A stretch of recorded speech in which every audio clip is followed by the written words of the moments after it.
ada yang terlihat seperti terbuka. Baik gitu. Tapi ternyata hatinya berpenyakit. Nah, penyakitnya ini berbeda dengan penyakit-penyakit yang kufur tadi, penyakit-penyakit yang fasik tadi. Yang ini lebih kronis sifatnya. Karena tidak nampak secara langsung dari perilaku. Kalau yang kufur nampak langsung dari perilaku. Ya, penyakitnya dari fahsya misalnya, muncul apa? Pornografi, nonton gambar-gambar yang tak bagus, video-video yang buruk, yang itu pornografi itu akan membawa kepada tingkat yang lebih serius. Bahkan nanti ke LGBT ini riset. Dari riset ini nanti. Jadi kalau dari mohon maaf tuh pornografi itu candu yang sangat luar biasa. Itu pornografi itu lebih bahaya dari narkoba. Narkoba aja sudah bahaya. Ya, apalagi pornografi. Naik nanti itu pengantar kepada LGBT, itu yang paling bahaya. Ke atasnya lagi. Nah, ini teman-teman sekalian, itu fahsya. Kata-kata kotor, jorok dan sebagainya. Ya, mencuri, membunuh, merampok dan sebagainya itu mungkar. Nah, perbuatan fasik, penyimpangan, itu karena sifat-sifat tadi, fahsya dan mungkar. Nah, munafik, itu samar sifatnya. Ya, kalau fahsya dan mungkar, itu membentuk perilaku. Orang maling kan mencuri, kelihatan perilakunya ada. Tapi kalau munafik itu, perilakunya kayak baik, sikapnya baik. Padahal kebaikan itu dibangun oleh sinyal-sinyal yang kotor dari nafsunya. Itu penyakitnya, penyakit yang sangat menarik.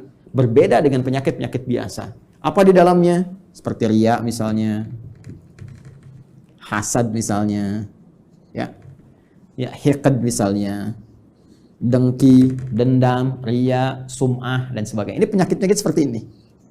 Berbeda dengan penyakit yang ini. Nah, riya, ingin kelihatan pamer, ya, ingin kelihatan dermawan. Dermawannya bagus tuh, dermawan bagus, ya, bagus dermawannya. Cuma ingin kelihatan dermawan, jadi nggak bagus. Jujur bagus, ingin nampak seperti orang jujur, jadi nggak bagus.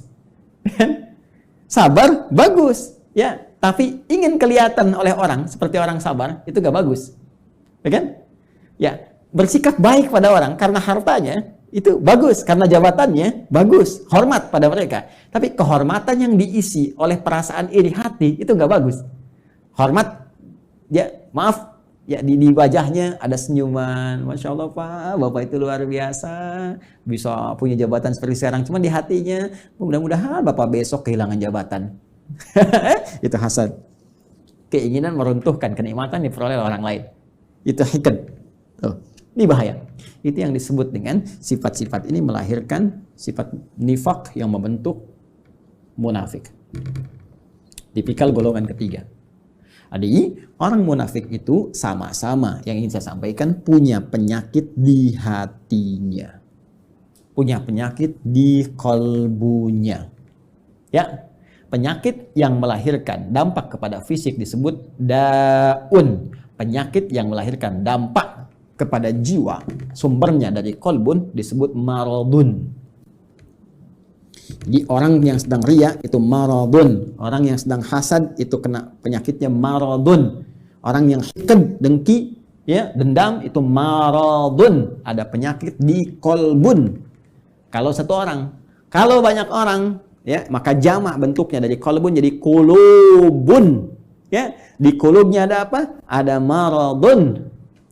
Karena itu kalau ditanya kemudian, kenapa orang munafik itu bermasalah imannya? Kenapa dia menipu dirinya sendiri? Di ayat 9, ya kan? Kenapa dia mencoba menipu Allah dan orang beriman? Padahal tanpa sadar dia menipu dirinya sendiri. Karena di kolbunya ada maradun. Karena di kulub mereka kalau banyak. Karena munafik menular. Kalau banyak orangnya di kulubun. Ya, di kulub hati-hati mereka itu ada penyakit maradun. Maka dijawablah dari pemaparan ini, turunlah kemudian, perhatikan, ya, pernyataan tegas dari Allah Subhanahu wa taala yang mendasari pemaparan yang telah diuraikan tadi, ayat 10. Fi qulubihim marad. Fi qulubihim maradun.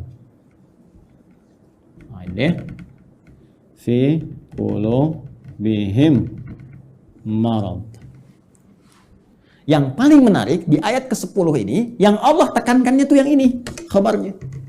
untuk menjawab pertanyaan di ayat 8-9 tadi. Ketika Anda bertanya, kenapa sih orang munafik ini imannya bermasalah? Ya, masalahnya apanya sebetulnya?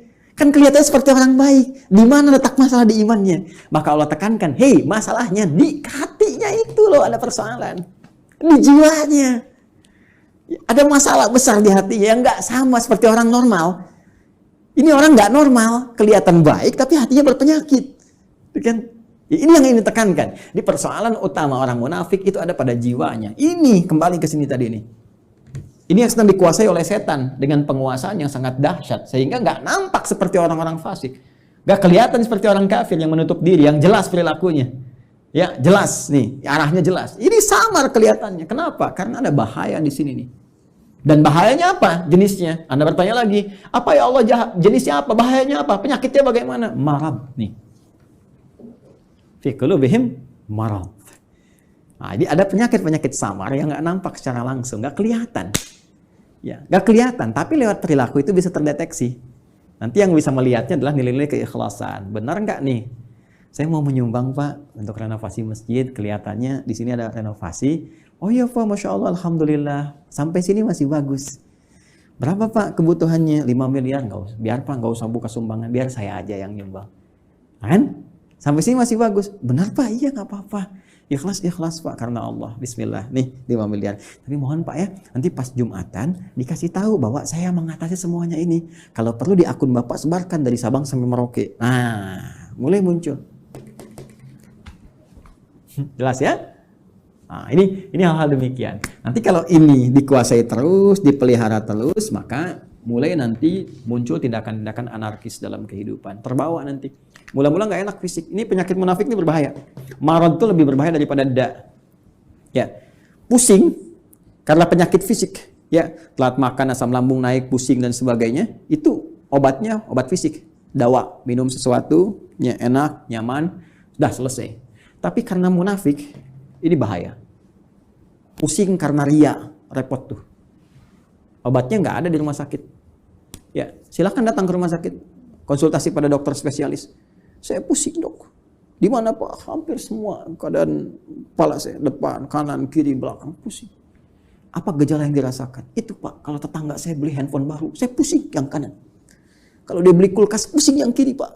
Kalau dia pesan sesuatu yang baru, oh pusing yang depan. Nah itu, ini pasti yang ini nih. Ya, ini bahaya.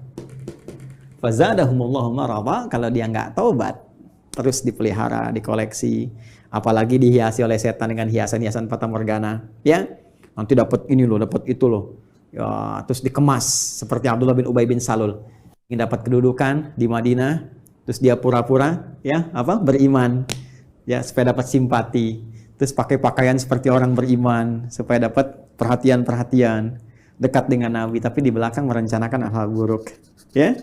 Anti terhadap Nabi, ya, mau bahkan mengeksekusi Nabi, bikin tempat makar kepada Nabi dan sebagainya, Masjid Dirar itu kan, dan seterusnya, sampai wafat dalam keadaan yang mengenaskan. Itu hidupnya kolokan, kan? Hidupnya sangat mengecewakan, bikin susah, tapi matinya begitu kolokan. Dan itu kan sifat yang menular terus, tanpa batasan, waktu, dimensi dan sebagainya, terus naik dia.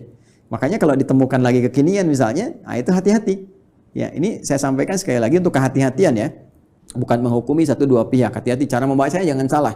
Kalau salah baca berarti Anda pun sedang dikuasai oleh setan. Cepat ya. Dan saya berdoa mudah-mudahan Allah membersihkan hati kita. Awas hati-hati. Ya kalau ada kedudukan, ya, harta, benda dan lain sebagainya, kalau ada sinyal-sinyal seperti itu, maka setan sedang mulai masuk.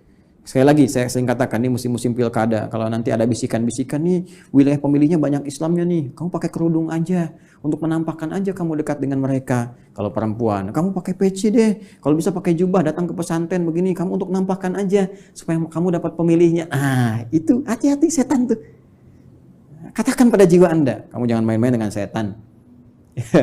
Bilang aja, kamu set, jangan main-main, kamu ingin men-set saya. Jangan main-main dengan setan, gitu kan? Kalau saya mau muslim, saya jadi muslim yang sesungguhnya. Saya pakai peci beneran. Bahkan ini menjadi momentum saya untuk bertobat kepada Allah. Kalau saya dipilih, saya akan jadi pemimpin yang benar. Ya, saya akan dipilih pejabat yang benar. Jadi muslim yang benar. Nah itu. Ya. Pun demikian, hati-hati kalau sedang bermasalah, ya nggak pernah bersentuhan dengan jilbab, nggak pernah bersentuhan dengan peci, dengan tasbih, tiba-tiba tertangkap di persidangan bawa tasbih, bawa peci, bawa ini. Kalau motivasinya bagus, jalan untuk bertobat baik. Tapi kalau dorongannya udah untuk menarik perhatian hakim, juri, supaya ada kasihan, unsur kesolehan, pakai aja ini. Itu pun dikuasai oleh ini kalau tidak ada perubahan yang berarti. Ya, ingat saya menyampaikan ya sebagai gambaran objektif karena dari dulu ada seperti ini. Kalau muncul lagi sekarang, berarti kita bisa hindari. Ingat ya, kita tidak menghukumi satu atau dua pihak, tapi pelajaran kita bersikap objektif untuk melihat dan mengoreksi diri. Kalau ingin berubah, alhamdulillah. Kalau tidak, itu pilihan, tidak pernah ada paksaan. Ya, ini cara membacanya.